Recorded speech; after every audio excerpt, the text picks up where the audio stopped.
Bonjour tout le monde. Je voudrais avant tout rendre grâce à Dieu qui nous a donné la force et les moyens d'être ici avec des camarades présents pour animer cette conférence de presse.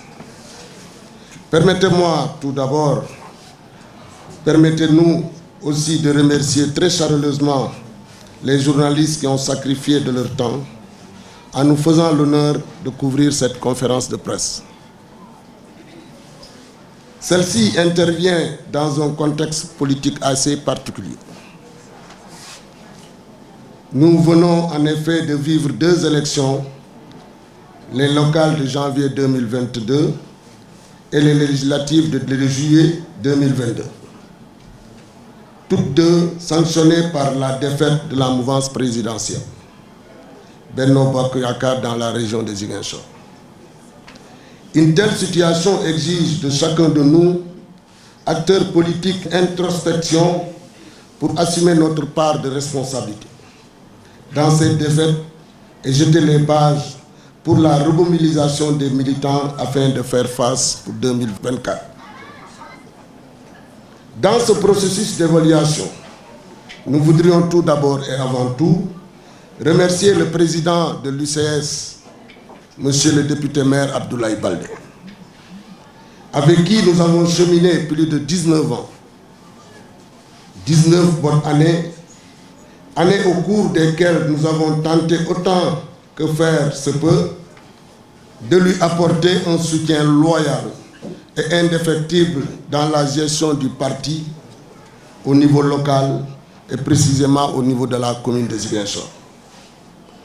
La décision que nous avons prise aujourd'hui ne provient guère d'une quelconque frustration. Seulement, il arrive des moments où nous devons prendre des responsabilités face à l'histoire. C'est pour la bonne et simple raison que des amis, des parents, des sympathisants, avec qui nous partageons le même projet politique,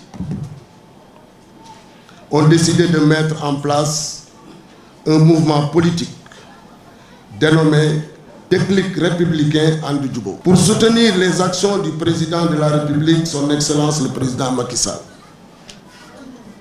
afin de lui permettre de réaliser les nobles ambitions qu'il nourrit pour le développement économique et social de notre cher Sénégal. Nous en avons la légitimité historique, politique eu égard de notre parcours dans le mouvement associatif et dans l'arène politique.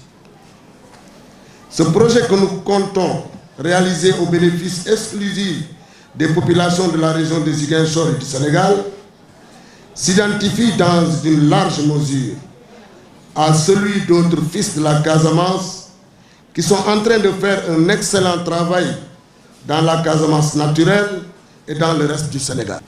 Nous tendons la main à tous les fils et les filles du pays, de la diaspora, pour œuvrer ensemble au développement de nos terroirs, qui est une ambition que nous avons tous en commun. Le Sénégal a besoin de ces leaders jeunes qui s'investissent au quotidien pour la prise en charge des préoccupations de leurs concitoyens. Par ailleurs, l'heure du renouvellement générationnel pour le changement du personnel politique a sonné. Le renouvellement passera inéluctablement par la responsabilité des leaders politiques jeunes qui seront le pont entre l'ancienne et la nouvelle génération. Voilà, mesdames et messieurs, chers journalistes, les propos liminaires de cette conférence de presse. Je vous remercie.